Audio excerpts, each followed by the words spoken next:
Welcome, welcome everyone to the Bad Design Awards. I have with me here some highly illustrious designers, and it's going to be a lot of fun.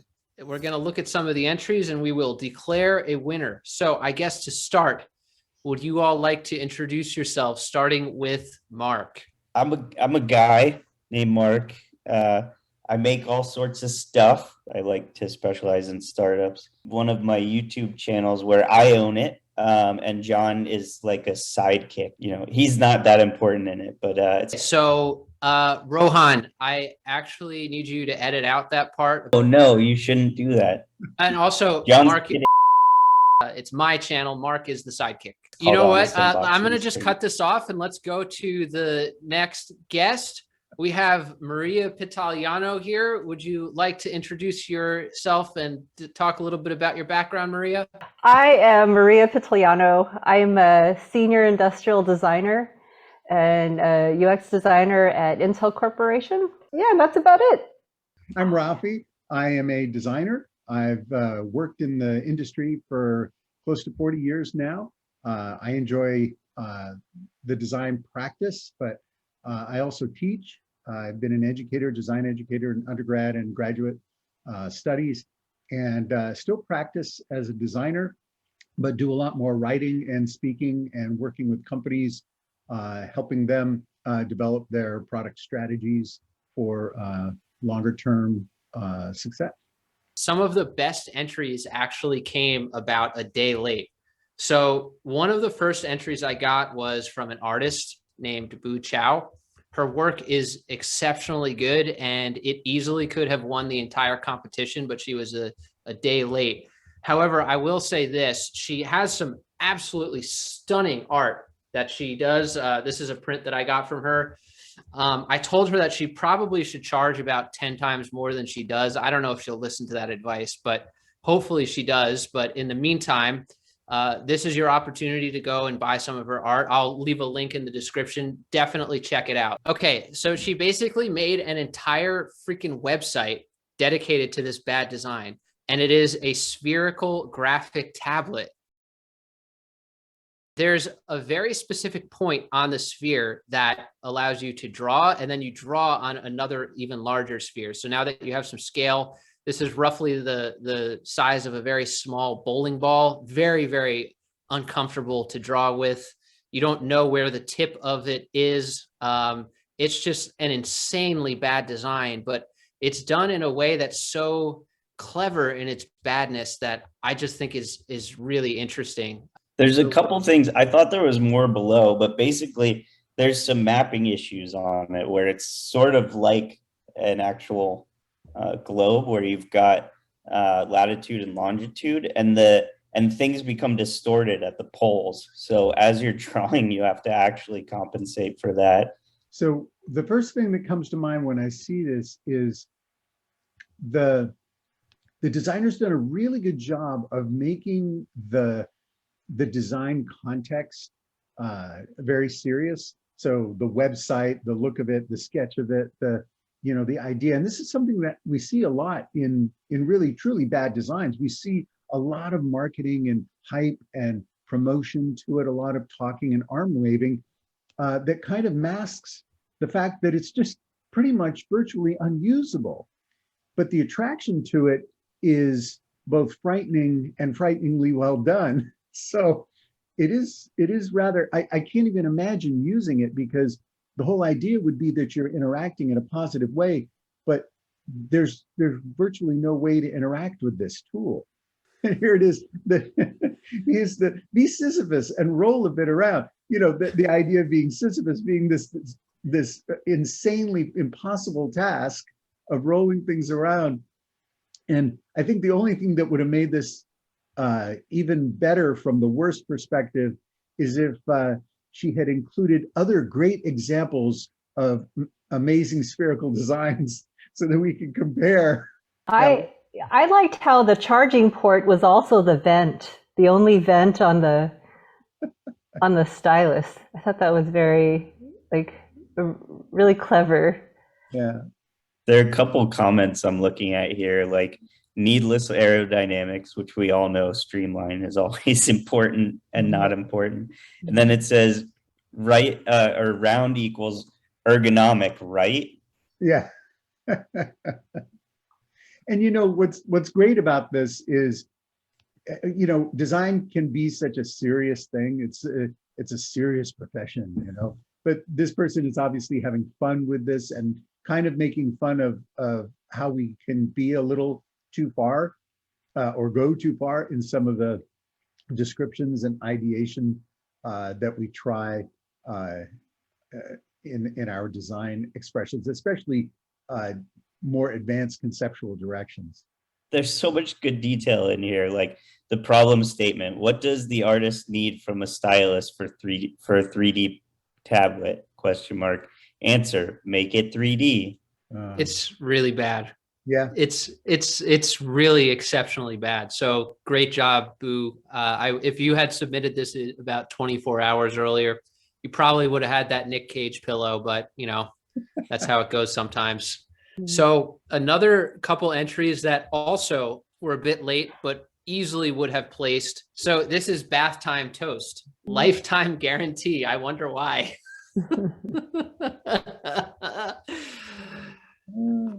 I mean, it's kind of a one-liner, but it's a very good one-liner. So this is the design itself. Yeah. Yeah, it's an exceptionally bad idea. But you know what I don't like about it? I don't see the innovation in it. Maybe that's what makes it such a bad design, because it's literally just a toaster next to a Flintstones style tub. Well, how else are you going to have your breakfast and get ready at the same time? I guess I would have, you know what, I would have liked to have seen the toaster sort of float in the water, sort of precariously float. Yeah. Because, you know, who wants to reach over the ledge to get your toast? You want it kind of, you know, it with you in the bath as you're getting ready. Yeah. I'm with Maria. I think this, to take it up another notch, you could make this sort of a disciplinary tool for kids that splash around too much in the bath, and tell them that, you know, while it's floating in the water, that if they splash around too much, they'll get electrocuted. So they could have their toast, but don't make too much of a mess in the bathtub. I thought you were going to say if you splash around too much, you'll get soggy toast, and that's no fun. That's the punishment. You guys have really exceeded my expectations. Thank you for that. So the next thing that we can talk about is the inflatable dartboard. Also a bit of a one-liner, but a very, very good one. I don't think I need to explain what will happen if you hit a dart on the inflatable dartboard. Also one-time use. Mm-hmm. Yeah. Yeah, but it solves like a problem, right? Oh, you know, I'd like to play darts, but you know, storage. If you live in a tiny house, it's perfect. It solves probably several problems that aren't really problems with a dartboard. It's very clever, but again, it's sort of it's kind of a one-trick pony in that it's done when it's done. I guess the first question would be, do you have to even inflate it, you know, to set it up, or do you just hang it on the wall? And is the point of the dart game the first person who doesn't hit it? You know, is that the point of the game, is that you don't hit the bullseye, because the first person who does hit it, game's over. Mm-hmm. There you go. And it's not a dart board, it's a dirt board. Oh, it's a dirt board. Yeah. Dirt board. One thing that might kick it up a notch that I just realized is if it's commemorative or like a limited edition, then you have to kind of keep it forever. So you'll have to accrue a number of these. Yeah. It would have been nice if they had the Olympics logo on here, like the Tokyo Olympics logo, to sort of commemorate that. That would make it like a really great one-time use situation. I agree, Maria. It needs more branding. Mm-hmm. That would help it, just to elevate it a little bit more, because there are a lot of companies who want cyclical products, and this is a cyclical beauty. You know, this one, you buy one, you pretty much need 4 or 5 more if you're planning to continue playing. Mm-hmm. From a business perspective, it would probably be good to also sell them in multiples, so you can use more than one, but when you go up in the number of units, the price is actually higher per unit. That would help. That would go sort of partnering with the bad marketing. Yeah. Wow. But I love, gosh, I love that idea of selling it in multiples, right? Because that also helps with that whole solving that problem statement. It's like, oh, I love darts, but they're so hard to store. But if these were inflatable and you could stack them, you could stack a whole bunch of them and save space. Yeah. It's like buy one, get one negative 50% off. Plus all these pesky dartboards that are flat and thin are so hard to store. Yeah. And Anyway. you can make the darts way bigger than a dartboard. So then you store those. Oh. There you go. Anyway, this is the last honorable mention. I believe it's from the same person. Who's this guy, Mark, or girl? So this one was Cone. The Also previous Cone. one was Andrew. They have pseudonyms, so I don't have their real names. Okay, this is the last. This is kind of in the same toaster vein as before, and then we'll get into the real entries, so to speak. Ooh, I like that. Toaster shooters. Yeah, and it's reversed, so it goes at the bottom. I like how you have to kind of put them in and then hold it and then slide it onto the table so that they stay in place. Yeah, it's reverse sconomics. Ungonomics. Is actually more advanced than ergonomics. Reverse sconomics is the study of doing the right thing the wrong way, but making it look like it's an attractive proposition from a sales perspective. That makes sense. Both sconomics. Yeah, I like it though, right? Because it traps all that heat, right? Because heat rises, and if you have the toaster inserts on the top, you're just losing all of that precious heat to toast your bread. Yeah. Now you're not. It didn't show here sort of a diagram for how you know when it's ready. Could there be a smoke indicator maybe that we'd know when the toast is done? And of course, what's really helpful is when the toast is done, the only way to retrieve it is to burn your hands by lifting it up. Yeah, it's hot. That's really good bad design. Yeah, the coils also contact the exterior, so everything gets red hot. Yeah. Maybe that's how you know when it's ready, when the exterior of the toaster starts to get red Yeah. from heat. Go. Which is your invitation to touch it. Yeah. Caution, hot, please touch. Please touch. But it come with oven mitts so that that have heaters. So you put the oven mitts on, they burn your hands, and then you grab and you know what? Toaster. It could be they could be inflatable oven mitts that go with the dartboard. Agree. Yep. So we have the first entry by Captain of Industry. He submitted this minutes after I posted the video for the competition.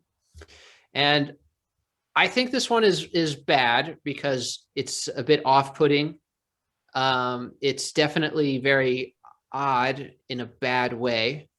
I wonder if this could have been made even worse by having some kind of faux context for it.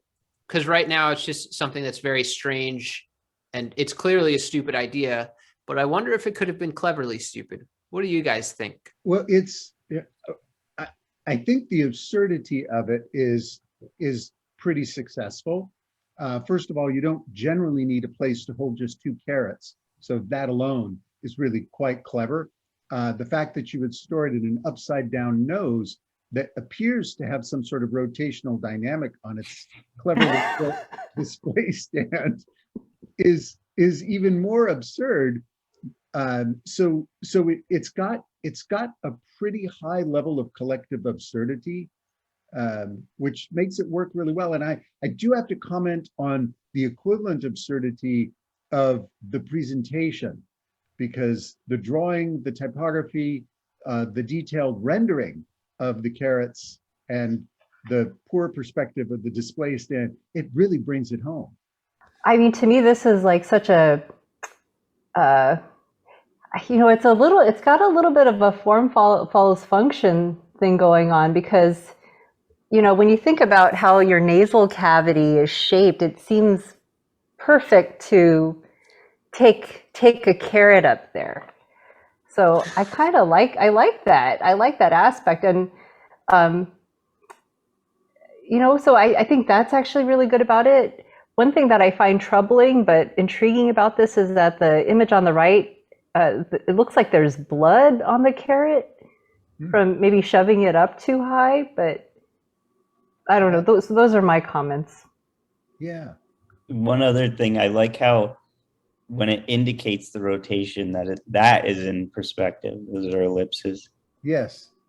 The other thing that's interesting about this, and I think this is important, is that this really encourages the type of behavior that normally doesn't get encouragement. And I think a good design does that because everybody has a nose and carrots are fairly accessible. So this is really something that people can enjoy using without, having to spend a lot of money. They could experiment with their own nose before they, do the display with the actual design thing.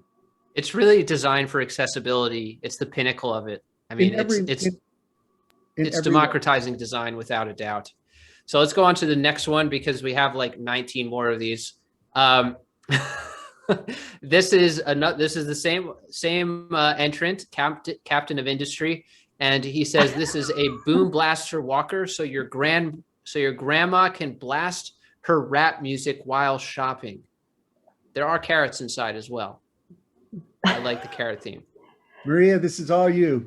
Actually, I think this is actually a good idea. So I don't think it's a bad idea, because when you think about so if you're talking about rap, right? The history of rap, it's the people who are part of it are getting up there in age. So this seems very relevant, right? This is like going from that stage of carrying a boombox on your shoulder to securing it on your bike or scooter or whatever, and it's like this is the next step, the walker. So I actually think this is actually a really good idea. This is a Ronco idea. Yeah. I don't think it's a bad idea. I don't think it's a bad design. And I like just like that movement that's created by the legs and the arms. Yeah. Yeah.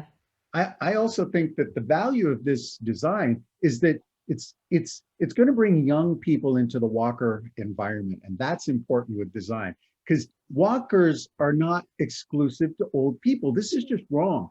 We've spent way too much time culturally pushing the walker on the elderly, and young people have been jealous of that. This will really help that. It only needs like tennis balls on the. Yes. There you go. I agree.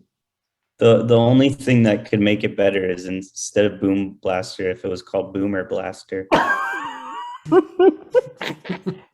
Okay, so this one is actually Mark's, and I'm pretty sure he just wanted to show off that he can draw pretty well. No, I had it done really already. Good at drawing. You can skip that one. Smart. It is a solid sketch though. I don't know if it's a bad design though. I mean, I guess it's just deconstructing a cheeseburger, but yeah, it's a not great a sketch. Cheeseburger. It's a meat with two breads. It's a completely anyway. All right, novel we're going to the next one. We're going to that. This is too much. What we have here is nerds type with their arms flat on the desk, making biceps look small. Okay. Real Sigmas establish dominance by flexing. First of all, what's a Sigma? What's a Sigma? It's a long story. It's a meme. They're better than alphas. Better than. So it's okay. So the solution is to turn upside down on dumbbells, misspelled. I'm not sure if that was intentional, but if it was, good job. Comes pre-programmed with cold showers, protein, creatine. I don't know. What do you guys think about this? This is pretty freaking bad in the presentation, especially. I'm going to stop sharing. I think the presentation is impressively bad. That it's like really, really bad. But I wonder if it's almost too bad to the point where it's too hard to understand what's happening. I kind of got it with the second image. I think there were keys on it. But, I mean, it would be literally impossible to type on. And the details are pretty funny, like how it's mislabeled in terms of weight. You have to be a Sigma male to use it, though. Maybe none of us are Sigma males, so that's the problem. That's why we don't get it. Yeah. That could be. And in that way, it's maybe a successful design because it alienates us intentionally because it ain't for us. So the design itself is designed exclusively for Sigma males who self-identify and then get that confirmation through the product use. We're just nerds with small biceps. Yeah, that was a good edge case. Or just a bunch of betas. But let's go on to the next entry, which I will send to you guys. This one's pretty good.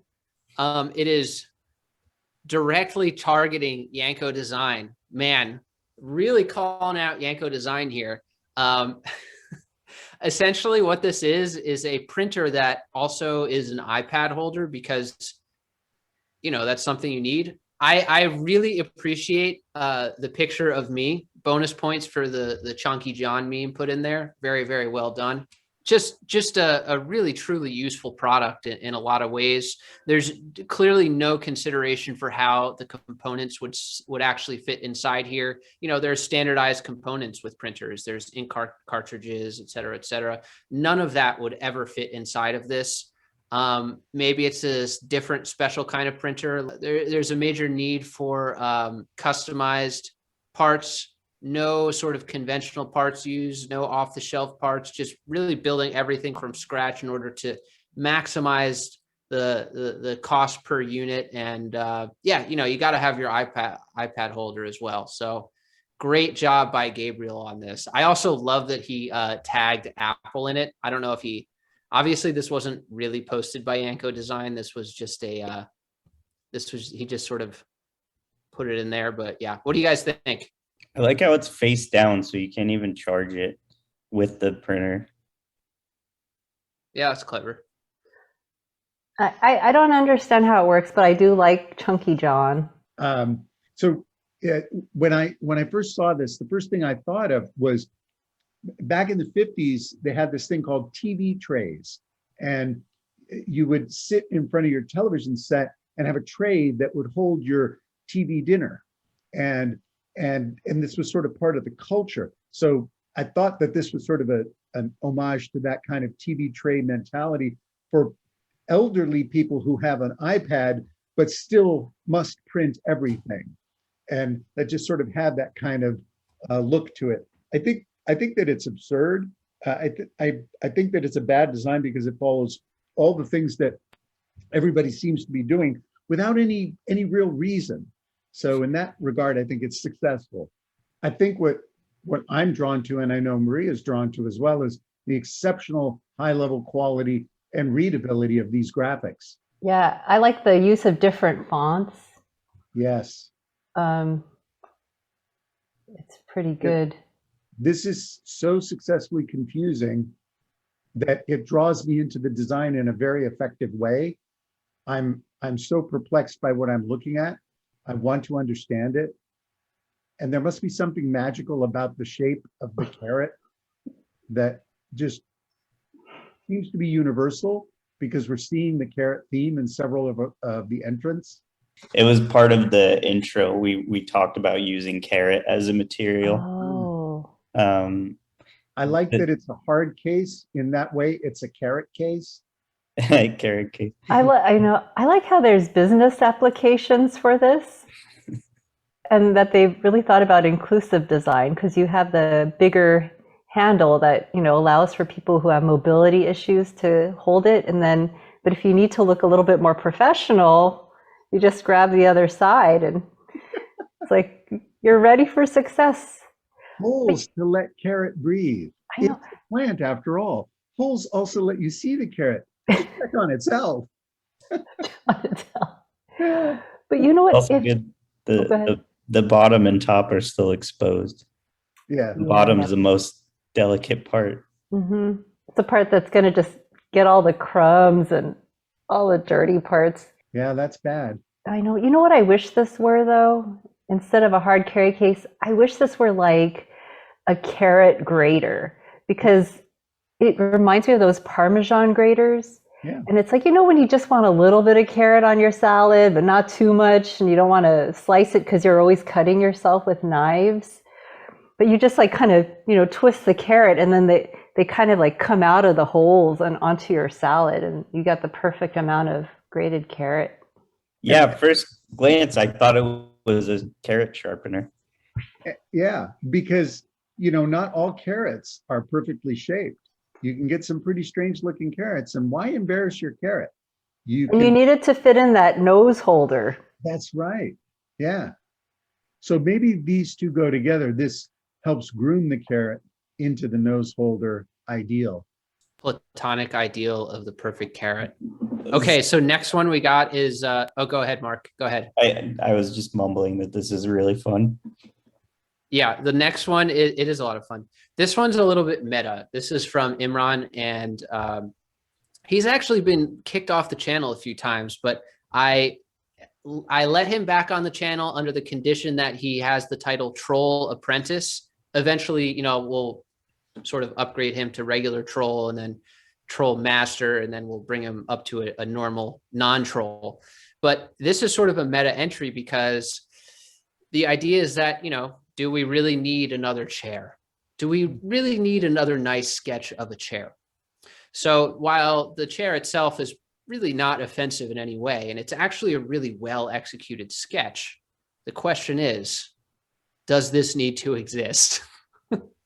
And the answer is yes, so that we can all continue to be employed as industrial designers. But aside from that, a little context and something I forgot to mention earlier.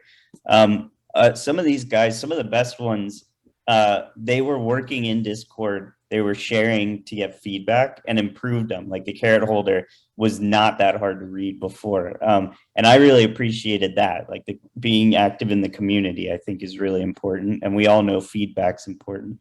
So in this one, somebody else was saying, hey, maybe you should like have this totally destroy yourself, like be not ergonomic. And they posted a video from Iron Man where a military guy is wearing a suit and it like totally crumples him. And I was thinking that would have brought it to a much higher level. But I realized maybe that's because you kicked him out. He couldn't do it.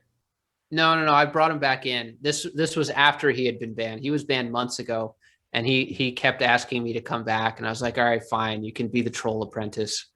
So this touches on sort of the premium level of exceptionally high quality sketching that can now be done, sort of masking the design qualities, and at the same time giving it such elegant design expression that you look at it and you're mesmerized by it without addressing the true issue. Do we need another chair?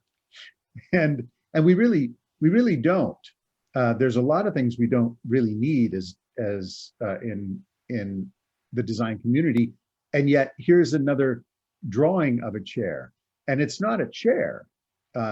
It's a drawing of a chair, which is even more absurd, because what do you hope to accomplish with a drawing of a chair? You can't sit in it. You can't even think about sitting in it. The whole idea of drawing a chair is absurd from the very first moment you draw it, because you can't really solve the problem of sitting until you make a chair. So I think this does a good job of illustrating the absurdity of even drawing a chair in the first place. But Raffi, you've managed to elevate the mundane as always. So thank you for that. That's, I think, also a really good example of bad design, because we see so many portfolios with beautifully executed drawings that aren't really very well thought out designs. And I think that's one of the problems that we have, because a lot of people with a lot of money can buy a lot of really poorly designed stuff and make it happen and deliver it into the world and have it sit on shelves and become part of the waste stream, which is a problem for both good and bad design. Right. It also looks like one of those terrible gaming chairs that thinks it's a race car chair. Oh yeah, the Recaros. Yes. Looks comfortable. Yeah. So the next one, this is one of my favorites. It's really hearkening back to my Jersey roots. We have the both. So it's two boats, because it's both boats. Both. And we have the Jersey Shore crew sort of manning the helm here. We have Nicolas Cage sort of as the what is the hood ornament equivalent for boats? What is that called? The masthead or The masthead. Yeah, we have Nicolas Cage on a PT Cruiser as the masthead. We have, sponsored by Raycon and NordVPN, Raid Shadow Legends. We have the unattainable RTX 3090 graphics card in the back. We got the Louis Vuitton branding. It is just excess on top of excess, exemplified in the most garish and unpleasant way possible. What do you guys think? Oh gosh, I love it. I mean, for me, like, again, since I design computers all day, like seeing that GPU card just like, really made my heart sing. And I'm just so drawn to anything with an LV logo on it. So I instantly want it. I think the badness of this is very universal because there's so many themes that are being thrown in here, and it's pretty chock full of everything that you see once or twice in product, but to see it all at once, it brings home the point of how awful branding can be, how exclusivity in materiality can reach a point of just too much, the excess of it. I think Nick Cage on top of the PT Cruiser really puts the whole thing together in a very unified way. Nothing's better than a kind of a has-been actor on top of an old car that's an old version of an old car. It's a retro car that's old that leads the entire double boat hull.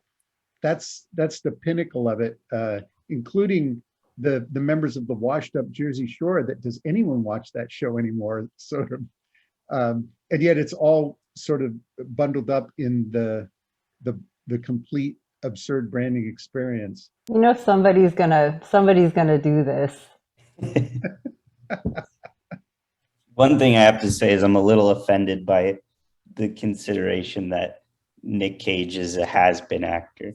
I think he's one of the most underrated contemporary actors on the planet, and he's still knocking out home runs. He is. What was he in recently? Pig, right? Pig was good. It was a good movie. It wasn't like just like funny Nick Cage outrageousness. It was a legitimately good movie. You should watch it, Raffi. You'd be shocked. He's actually been in like 3 really great ones recently. And he's also pushing the absurdity a lot more. Like, it's always been intentional, but it's pretty I think that's I like some of the movies that Nick Cage has done, and I think he's a very capable actor. But his persona as actor, I think, it may be running out.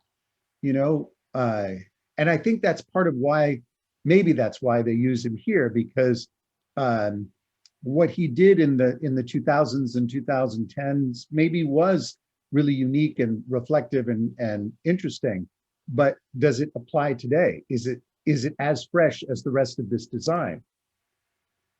So I'm offended, first of all, and second of all, I love Nick Cage, and I explicitly said that they would get bonus points for including Nick Cage.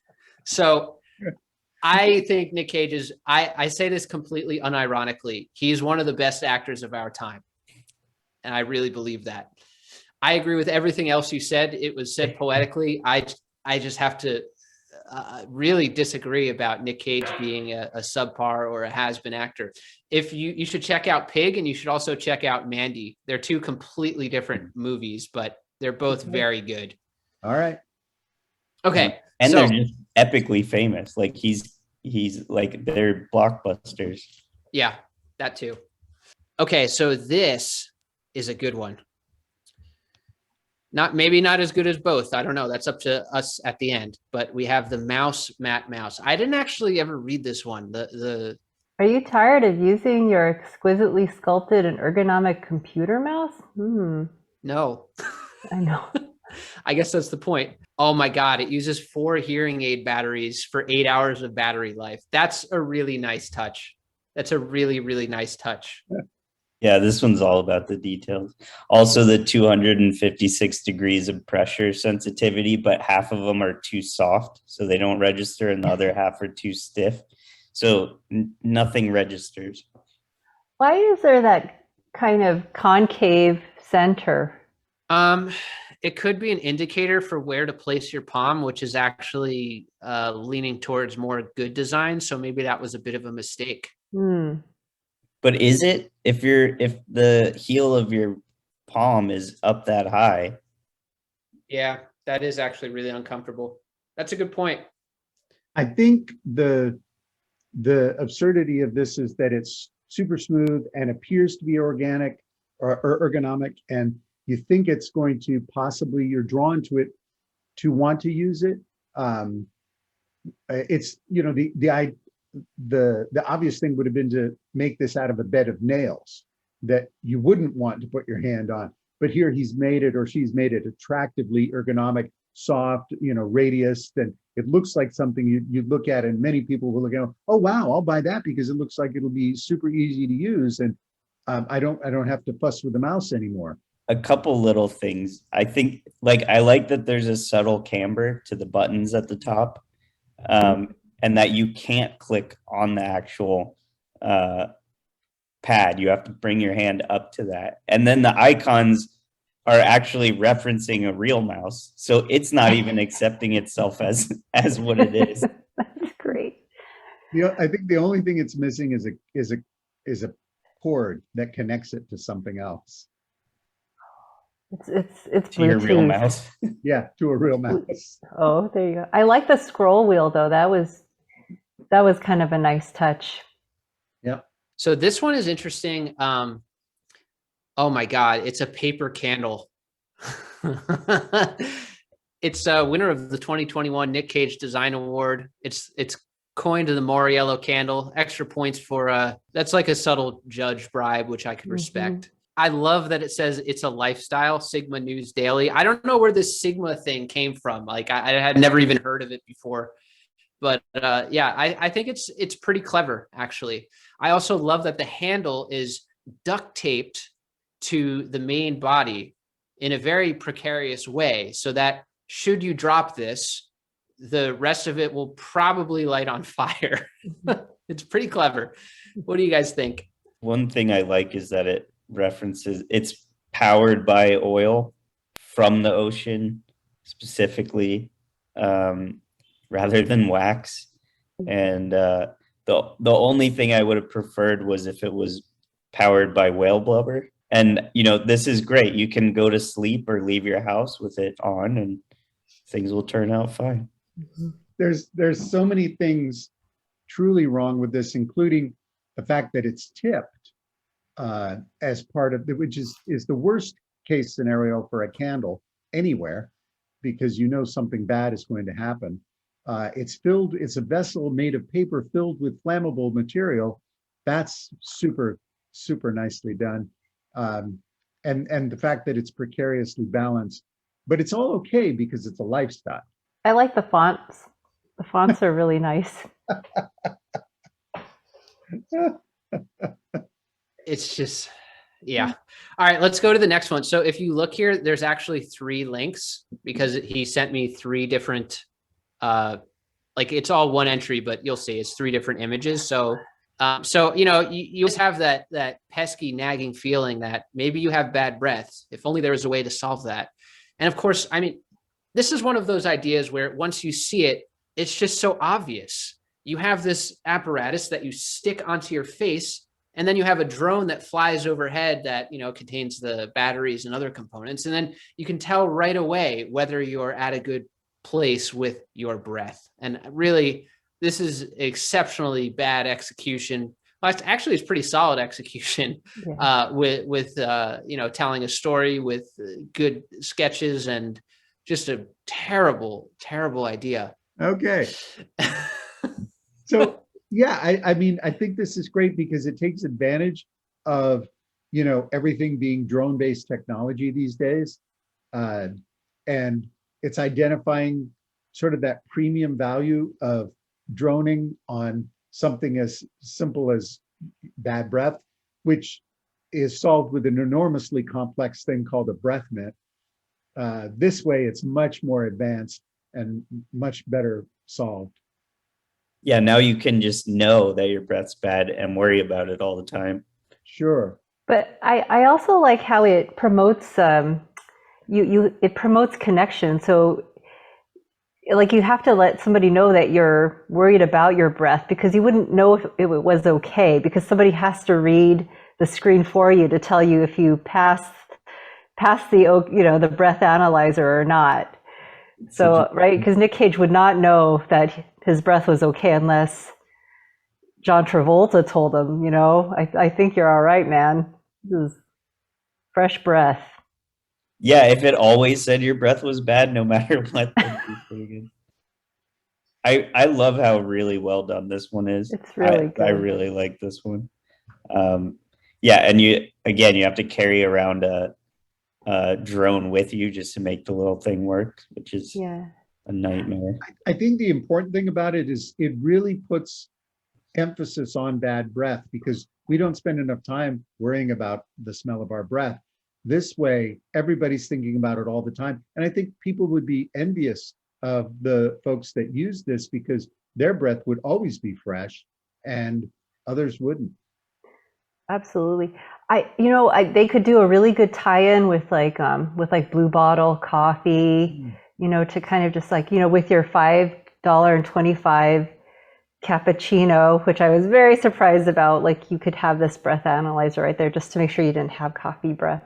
Oh, but you know what? I have to ding. The only nit that I have of this design is that in the drawing, he seems to have drawn John McEnroe instead of Nicolas Cage. And so I don't like that. That's fair. I mean, it seems like it was Nicolas Cage's concept in the first image. So now I only see the first, the one image. Let me backtrack and see if there's another one. Oh, I see. Yeah. Okay. Yeah, that's John McEnroe. Yeah, I think he's right. I think you're right. That's John McEnroe. Well, I think this one's great because, it really, a product in a lot of ways is as much about saying who you are. And this really outwardly expresses a certain personality and flair that you just don't see in a lot of products these days.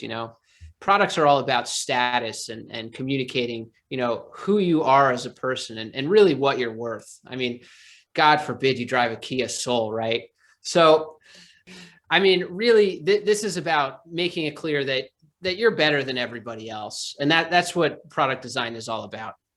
Yeah. And, one thing that's important to mention here on this, the fact that you're breathing and smelling, I think there's some value in that. This is really very cleverly done in that you're forced to smell your own breath with this unit as well. I don't know if that was made clear, because the sniffers are inspired by nature for a comfy fit.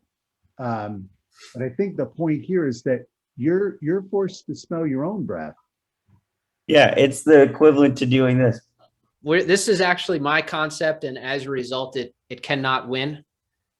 Just so you guys know, I actually did eat all of the components of this afterwards, just because it's not right to waste food. Mm-hmm. But I thought to myself, what goes well with hot dogs? Of course, Oreos. I mean, it's the perfect pairing. So when you're playing with your hot dog car, maybe you get hungry and you need to eat a little snack. And this is really the perfect thing with, wooden choking hazards and all. So that's the basic concept. Very simple. I will say that I think I'm one of the only people who actually made a physical prototype. So I think for that alone, I should win. And that's pretty much it. Well, I also like that in addition to promoting playing with your food in a dangerous way, it also promotes the consumption of food products that probably aren't the healthiest for you as well. So I think in that regard, it's quite successful. If there was a way to make those axles out of carrots, then I think we have a winner. Yeah, that would have been a winner. You're right. Baby carrots. Yeah. Mhm. I don't like that the hot dog looks uncooked. Mm. That part kind of grosses me out. But I guess people do that. People eat cold hot dogs. Well, supposedly, and I don't know if this is true for all hot dogs. I thought that there was a law that they're all already cooked. They're Yeah. Oh yeah, for sure. so which makes it a little bit more appealing, but not a lot. No, yeah. Well, here's the thing. If you were to cook the hot dog, it would actually help if you were to cook it in some kind of, grease or oil, because then the cookie crumbs would sort of enrobe the hot dog, creating that wonderful symphony of flavors that we all know and love. I think the mixture too of the sweet and salty is what's really successful about this recipe. Hmm. So a couple of things. One, I think it should be deep fried. I don't understand why it's not. Yeah. Also, I don't know what kind of psychopath eats single stuffed Oreos instead of double stuff. That would be and- the 4-wheel drive version of this. There you go. Yeah. And then the last thing is, it's literally impossible to cut holes in an Oreo like that. So I do not understand how you did it. That's a secret that I cannot disclose, because when this competition happens next year, I need every edge that I can get. The other thing, I have to just say one more thing. I don't understand how a child would, well, I guess like when I think of eating a hot dog, you usually start from one end. And because of those sharp sticks, you can't really eat it the way you'd want to. So you kind of have to take a bite in the center of the hot, like you'd have to hold the wheels and then chomp on it. I didn't even think about that. I literally didn't even think about that, but that's a really good point. Thank you for pointing that out. Mm-hmm. Anyway, of course, I'm not eligible to win, obviously. I don't think I need to explain why. So let's go to the next one. This one is from Nick Baker. It is a coffee cup plus iPhone case.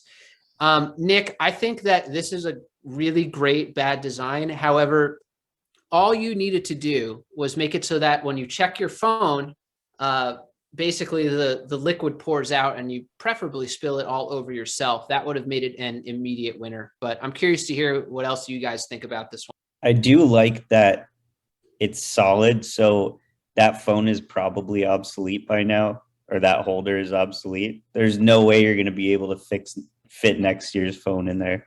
Yeah, that's like an iPhone 7. Yeah. I actually thought when I first saw this that this was a solution for somebody who wanted a cup and a half of coffee and not 2 full cups of coffee. I thought that second one was a half a cup. It's a bad one. I don't think in fact, I know that Nick did not do this for this contest. So I don't know, minus points for that, Nick. Just do a real entry. But let's go to the next one. I think that one's really solid. And I do actually know he also made a prototype. I said that I was the only one, but that is not true. So yeah, good on you, Nick, for that one. And it's a really, really cleverly bad concept for sure. I think that really would have put it over the edge was angling that phone properly so that you spill it all over yourself. All right, so this next one is called the, well, it's not actually called this. I think it should be called the pain pin or just pains. Essentially, it is a push pin, but both sides are very sharp. And it's made of carbon fiber because, well, everything's got to be carbon fiber. So what do you guys think about this one? Again, the details are great. You've got a laser scope so that you can put it where it needs to go. Carbon fiber and titanium are always better than other things. Very lightweight. Yeah, it's great. Yeah, the renders, just the sketch is really good. I love the shadow below the pin, right? That was always, for me, the hardest thing to do is to get that shadow to look good. I think it's pretty good. I liked how they used the English or Canadian spelling of favorite to make it classier. Yeah. Favorite. So it's sort of testing whether or not you're ready to present, if you're ready for the pain of presentation, if you're ready for that challenge. And it's kind of like it challenges you to accept your pain and once you push the pins in, if you've been through that and you're able to make it through, then you're really ready to present. Yeah, it's a solid one for sure. Okay, so this is from someone we know. Would you like me to call out who this is, Maria? Oh, sure. I love this one, by the way. Yeah, so this is Maria's. This is the face-off mask. There you go. It's so just in case you guys don't know, Face Off is a movie featuring Nick Cage and John Travolta. A lot of people like it. I actually don't think it's very good. I think it's probably not some of Nick Cage's best work. However, oh, my camera went off, but whatever. It's the bad design awards, not the good design awards. So let's keep going. I love the typos. The right Azwa, really, really well done, Maria. And the concept itself is really novel by integrating this really, really clever sort of idea from one of Nicolas Cage's movies. So great job on that. Let me fix my camera and you guys talk amongst yourselves. This is one of those ones where you're like, God, why didn't I think of this? Or how didn't this exist already? It should have come out right with the movie. Also, saying that it's not his best work, I think basically that's 100% John Travolta's fault. Nick Cage is always infallible. So that's true. You guys are killing me with the Nick Cage love. So we're kind of not joking. So what I love about this is Face Off was just this movie that was the premise was so completely wild that it was great. At that time, you know, we were thinking, wow, it could all be possible, right?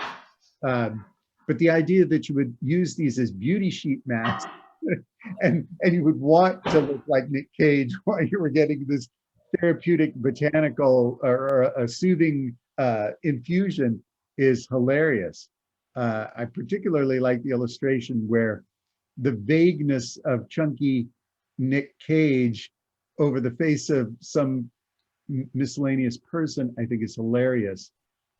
You know, that's and extra points for demonic Nick Cage in the top right there. That's very nice. That really sells it. The image of the person like sort of just basking in their glory of the Nick Cage face-off mask, I think really sells the concept, and that's really important. So well done, Maria. Thank you. Some subtle things, I don't know if you did them on purpose, but in terms of the shape of the mask, I like that the chin cuts off and it's not the shape of the chin in the photo. Also, the nose sticks out above the bottom of the actual nose. So when you put it on, it's going to be totally misaligned and not work. I don't know. Was that on purpose? Yeah, it was very hard to get John Travolta's and Nicolas Cage's faces to meld.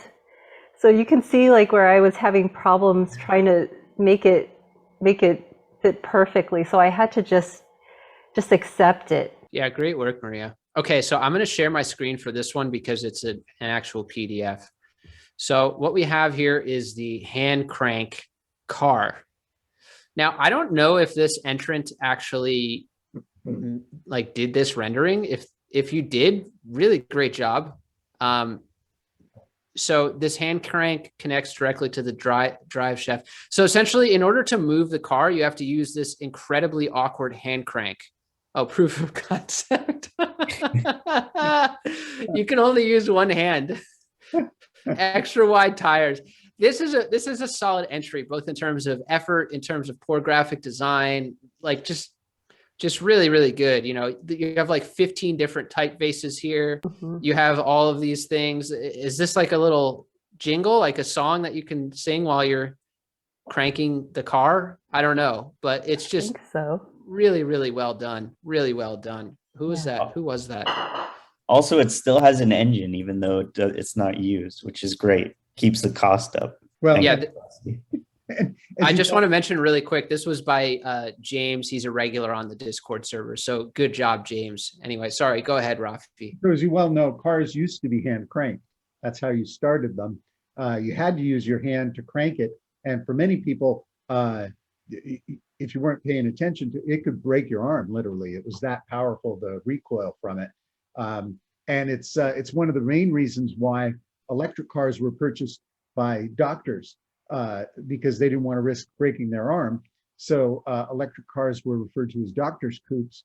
And also, from a cultural social perspective, the electric starter, which was invented, I think, around 1912, 1911, did a tremendous amount to emancipate women, because with the electric starter, you could now start the car and women could drive their vehicles, because it took an awful lot of arm strength to hand crank a car.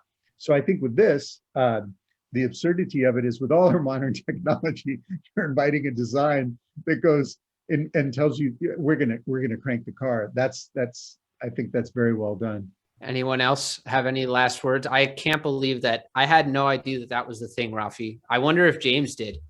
James, leave a comment if you knew that cars used to be hand cranked. You didn't know that? No. I didn't know they'll break your arm. Oh yeah, it'll snap your arm right in half. Yeah, I thought it was more like a like the hand cranked radio for emergencies. No, Raffi taught me how to push start my car, and I always saw people crank it in cartoons, but I didn't know what that was. And basically, it's like, well, if you can't get it running, just push it for a while and then start. yeah, there's a lot of that kind of old school stuff with cars that still works on a regular car today. You can start a car with a screwdriver from under the hood if you know what you're doing, because you connect the length of the screwdriver from the starter to and it'll start the car. That On new ones? No, You it can still won't work on hotwire new cars? Oh, okay. It'll work on older cars. But yeah, I like it because everything about it, John, you mentioned it's ridiculously poorly done, graphics wise, presentation wise. The wording that's used in it is completely bizarre, but that's what's so great about it. What did you think of the CMF, Raffi? It was fabulous. So this next one is by Rohan, actually. Now, I have to be honest, Rohan, this design I don't understand why this is bad. I guess, tell me what you guys see with this one. It's essentially, it looks like just a hairdryer with Nick Cage in the background, sort of photoshopped in badly. I don't know. Nick Cage looks like he's in ecstasy using this hairdryer. I'm kind of drawn to it. And that point, it's almost like it's directing the turbo air right to those spots on his scalp to get that perfect look, right? This just isn't bad enough. Yeah. I'm drawn to it in a strange sort of way. It's actually like, I could see this being a good concept with just like a little bit of tweaks here and there almost. At least I think that the tagline is horrible, and I also appreciate that he used one of Nick's all-time best hairlines. It's a good one. Okay, so next one is by Emilios. This one's pretty fun. You know, sometimes you just want people to fuck off because you're busy. Oh, this isn't. Yeah, I actually hadn't seen this one previously. Now, I wonder if Emilios actually made this for this competition. I highly doubt it, because this looks like a lot of effort to put in for this competition in the space of like 9 or 10 days. I highly doubt he did it for just this. But it is a bad design. It's definitely a bad design. Now, we're talking about the one from Blame Technology, correct? Yes. I don't think this is a bad design. The problem I have with this is that it actually solves a problem in a pretty effective way. The problem's already solved. You put headphones on and everybody knows that's the signal. No. People still talk to you when you have headphones. They think that you can hear them.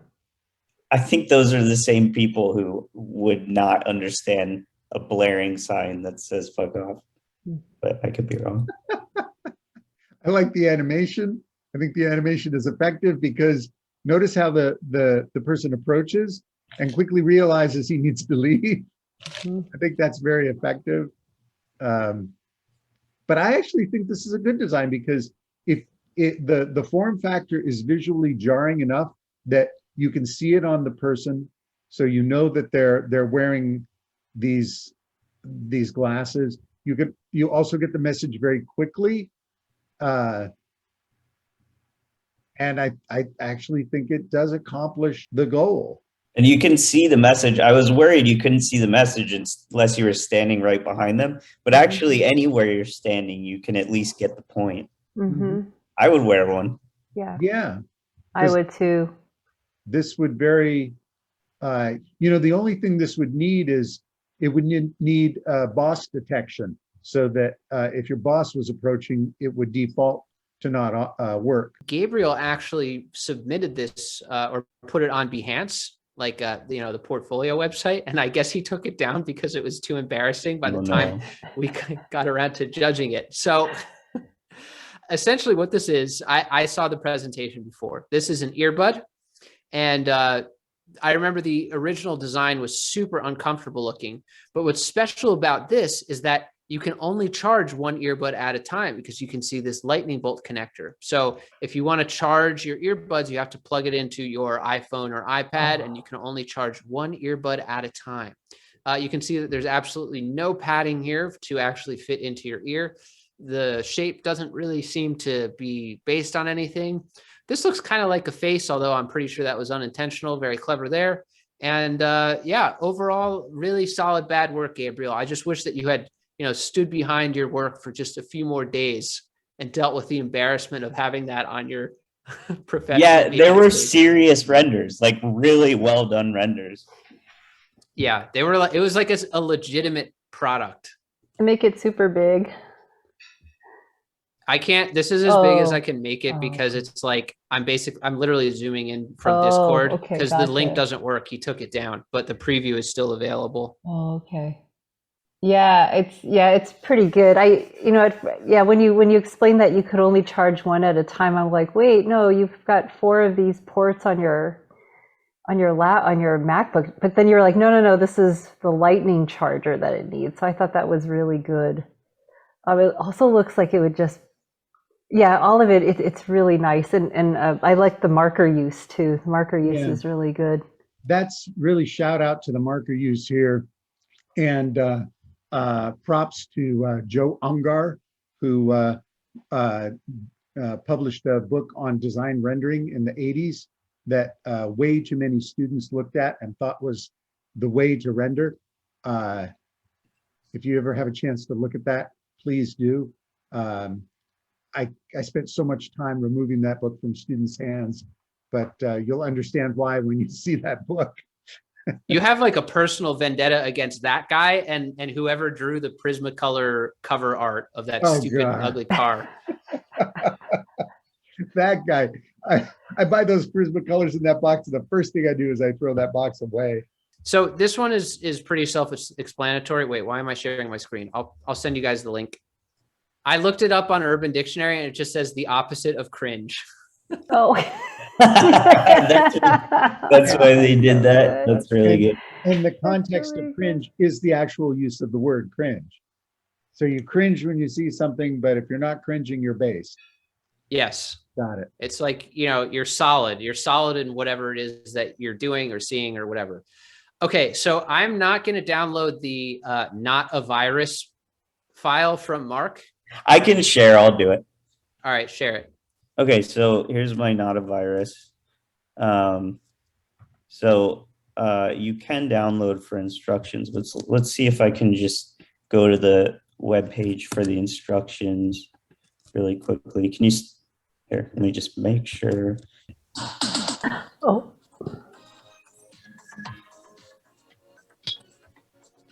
Did we just get rickrolled? It's not a virus. Well, so this is actually a Word document. So that's a novel use of applications. So I'm going to share this with you guys. It's an easy to use water bottle and super safe as well. Is that a person? Anyway, so the idea is that I'm not quite sure what the idea is here. I guess these things are good and that's not good. So this is based and this is cringe. Totally. I wonder what this font was supposed to be. Anyway, final product is essentially a water bottle, but it's clever because in order to actually get water from it, you have to really unscrew it all the way, ensuring that the water never, ever, ever, ever spills out. And it really ensures that you really want that water, because you're going to have to work for it with that very uncomfortable, highly unergonomic handle. It's also got a porous wooden interior, which will Mhm. definitely get nasty. Mhm. It's pretty good. Isn't there a diagram of how to drink from it? Yeah. That's Right my here. favorite part. No, down further. There we go. Oh my God, there's more. Oh Yeah. my God, it goes down your esophagus because, you know, God forbid some water spills. This Ugh. ensures that It gets doesn't past happen. your windpipe, so it doesn't go down the wrong way. Argentine national anthem, very important. Mhm. Why does it just randomly say transportation? Who knows, man?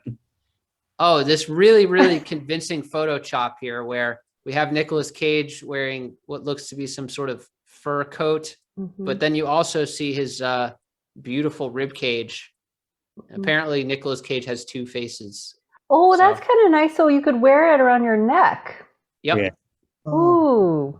I don't remember the name of that meme, but the guy with the backward hat is like just meant to represent every shitty person that exists. I like the idea that the water is so precious that it's put in a sealed canister, and you use wood to protect the water, so that by the time you drink it, it's probably pretty bad. So you have to be desperate for it, which I think is sort of part of the experience. If there's any way to ruin water more for long-term storage, certainly I'd like to be aware of it, but that's pretty much the pinnacle there. I thought like the wood was sort of like, you know, when you age whiskey in those oak barrels. And I thought by storing the water in the wood, you get the flavor of the wood. So it's, you know, kind of delicious. But then the other thing I appreciated about the design was that you have this cap, and I just imagine having such a hard time like getting the threads to match with the cap screw. Like it would never, you would just spend all your time trying to get it to like thread perfectly, and you'd end up just ruining the threads on the wood, and you'd have to throw it away. Okay, so here's just a quick white paper I wrote for an electronic cash system. I used this pseudonym Satoshi Nakamoto, but yeah, I mean, I've been anonymous since 2009, and I just wanted to finally come out. This is my thing. So you're the creator of Bitcoin? I wouldn't say that explicitly, but you know, this is just a white paper I worked on in 2009. Does anybody want to comment on this? I don't even know where to begin. What is it? Are you trying The to? multi-tool phone. Oh, Perfect add-on to like the fact that phones often have way too many features to add a bunch of physical features. The other thing is, I don't even know how you CAD something this badly. And this guy's actually crazy good at CAD. Like that's kind of his passion. So like, I don't know, these textures are great, and like, it's just freaking bizarre. this is actually very, very bad. I think this is bad on so many levels that it may be a winner. This is definitely up there because I'm enchanted by how bad it is in so many ways, but it is very well done. The detail and the execution is well done, and it's really very absurd too. I like the patent pending curved denim screen. Sure. It uses e-ink technology. Your favorite apps, Vine, MySpace, and LimeWire. Yeah, this kid's actually pretty insane. He posted another one where it was like lobster armor. So before you eat your lobster, you can take it for a walk and have it wear this armor so that if anybody tries to harm it, it will be safe. but he didn't get that entry in the final entries in time. I like also it has an Among Us emergency button in case you need to call a meeting and figure out who's a murderer. There's a lot of delight in this. It's very bad. It's almost too bad in a weird way. It's upsetting. Yeah. Mm-hmm. I know. But I'm mesmerized by it. It's like I want to read everything that's on here, like including the home screen. The home screen is so good. Did you read this? No. There's like there's something on the weather. Oh. There's like an ad for watching Avengers Infinity War. Installing MacKeeper now. A warning that your phone has 3 virus. Yeah, this is really bad. Yeah, this is a good phone. There's a culture just like ours that went this direction, and people may be living with this type of thing, because it's not that ridiculous if you think about looking at a Swiss Army knife. Raffi, this is the future of technology, I think, because I don't know, I feel like these are like just all the resources that somebody has to cobble together in the future to make a phone work. It's frightening, but you may be right. Man, this is so great. There's Very well Cola Gummy aerogel and white tiling. Great material used. Yeah, I'm really sorry, guys. I almost missed like 4 of them. So I almost missed that one. There's only one left now. So apologies for missing like 4 of them. But yeah, this is for real, the last one, like for real. So I'm going to send you the last one, and then we can pick winners, basically. I like the use of really bad arrows and the ellipse, preview that allows you to use these annotations on top of a pretty well done design template and ruin it. So they've done a good job of that. I love the cardinal sin in the bottom right, where the text is structured wrong. It says, "No need from your watching favorite to move seat when you're movies." Yeah. Is this the Avatar font? Yes. No. Oh, I think so. Or one very similar to it. Mm-hmm. Papyrus. Mm-hmm. It's pretty bad. But the thing is, after having seen so many bad designs, it feels terrible to say, but I'm almost jaded. Yeah, in a way, this is something you could see on TV as an infomercial thing that people could potentially buy. I mean, there's nothing wrong with tipping your bottle upside down, opening it, and spilling fluid on an electric circuit. There's nothing wrong with that. That's perfectly safe. Actually, one benefit of this, Raffi, is that you can't actually plug it in because it's a female outlet adapter. Oh, there you go. Well, you can, but you got to get an adapter. Yeah. Mm-hmm. It'd be nice if it was the wrong voltage, so you also had to find a converter. It's pretty bad, but after having seen so many, at this point, we have to pick winners. So 3rd place goes to both, and that was put together by Dawson Wood. Congratulations, Dawson. You earned it. It was a truly terrible design. Thank you. In many ways.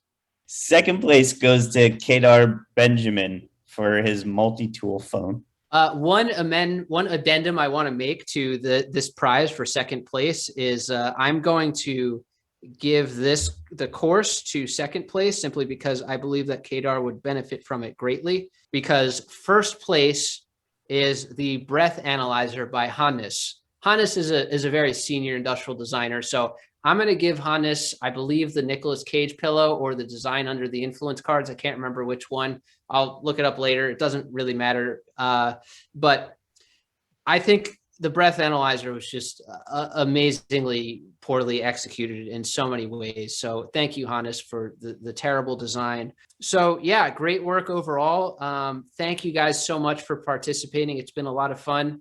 And have a great night.